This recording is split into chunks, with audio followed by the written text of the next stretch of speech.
Danny Flexen for Seconds Out here with Steve Wood, manager, promoter, head of VIP. First thing I want to ask you, maybe an obvious question, you've got the complex here with the gym downstairs where Carl Frampton is currently training for his fight with Josh Warrington, but you're also Josh Warrington's manager.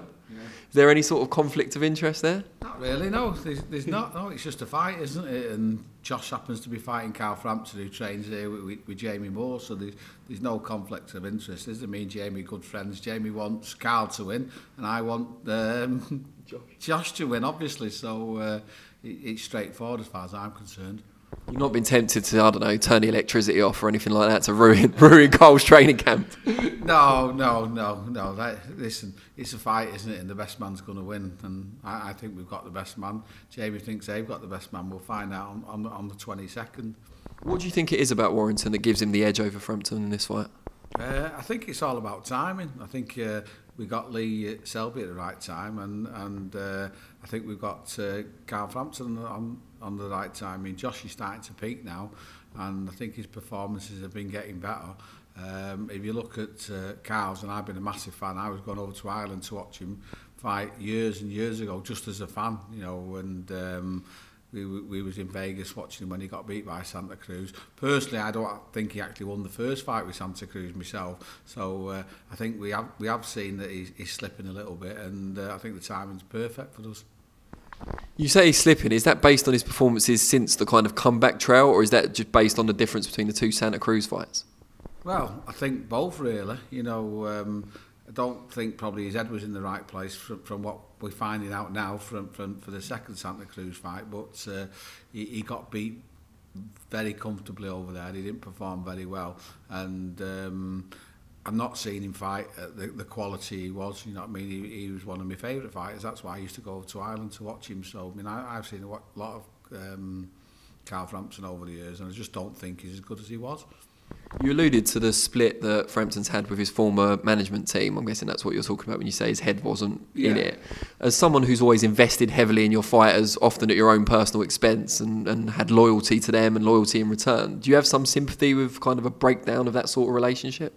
I do, and I could see it from both sides, and I obviously don't know the McGuigan side. I don't really know that the Frampton side, except for a few little things that have picked up, because really, truthfully, it's none of my business. But I do have it. I mean, I actually remember being in there for the first time Carl was fighting. I was watching him spar. Obviously, I've not seen him spar for this camp because me and Jamie agreed that I wouldn't, you know, pop in the gym for situations like that, which is only right. But he was poor. And I said to Jamie, Jamie, he shouldn't really be fighting when he's like that. And you know, he's got a lot in his mind. Obviously, he didn't perform particularly great in that fight, but it's shown his character that he dug deep and come through in that fight. Yeah. What's it like when you've had a relationship with a kid all the way through from when they first turn pro or even back in the amateurs, and then that does break down? It must be a pretty tough thing for a manager or a promoter. Yeah, it's happened to me probably 3 or 4 times. The likes of Martin Murray and John Murray, where you know you've been doing well with them, and then for reasons outside of our control, it breaks down, and you see them going on to do good things, and you think, well, would you have done as well with you, or would you have done better? And you do pickle your head over it at the time, but I'm experienced now. I've been doing it 20 years, and the way I look at it, if any fighter wants to leave me, they can leave me. And I look at it, not that I've put a lot of investment and a lot of time into him and then I'm going to get nothing back. I look at it that really it's just another headache gone, because every boxer's hard work, aren't they? And I mean, the good things with those two is that we weren't speaking at the time. We split up, but since then, you know, I've got back pally with a pair of them, and they kind of both said it was just the circumstances at the time, and people outside of the boxing that had twisted the minds. So it's just one of those things, you know.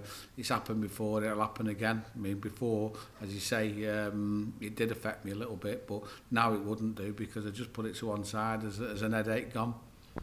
Your Jolly Boy shows are obviously famous or infamous throughout the industry as being something a bit more than just boxing around the Christmas period. Have you had any of them yet, or are they still to come? I'm trying to remember the dates. I did the Scouse Jolly Boys on Sunday, and then I've got the Manc Jolly Boys this Sunday. Obviously, the Manc one's my big one, where we get about 1,000 people dining. We're just building up the Liverpool one, but each year it's getting bigger and bigger, so hopefully we'll get that to the same stage as the Manc one in a few years. Just explain to us, people that are watching this and don't know, what is a Jolly Boys evening? What makes it unique from a normal boxing event? It's the Jolly Boys. That's what it is. You know, it's a Christmas dinner for all the lads, and a lot of the boxers from the areas come and let their hair down because it's the end of the season. Just have a few fights on, but it's everything a man wants, really. You know, we turn up early, have a few beers, make contact with some friends we've probably not seen for the 12 months, have a big Christmas dinner together. Then we have like a comedian on and have a laugh, and then watch the boxing, so there's a bit of fighting on, and then we have some girls dancing for us as well. So it's everything a man likes, all rolled into one. You've obviously got a successful business here at VIP. You haven't always made tons of money out of boxing, I think it's fair to say, like far from it, from interviews I've read in the past. What keeps you in the sport?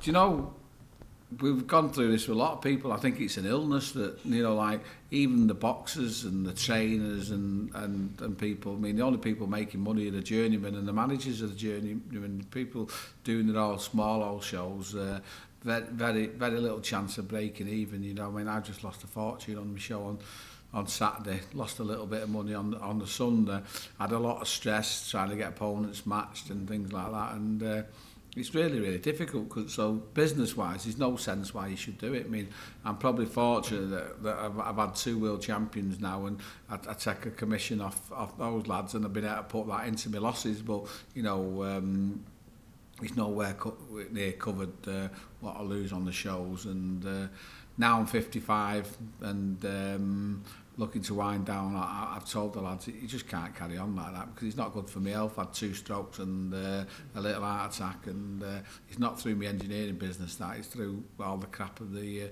boxing world. So the answer to the question is because we're fucking mad. Brilliant. Well, we hope that you do wind down a bit and get less stress going forward, but we really appreciate your time, and best of luck to your guy next week. Cheers, thank you. Cheers.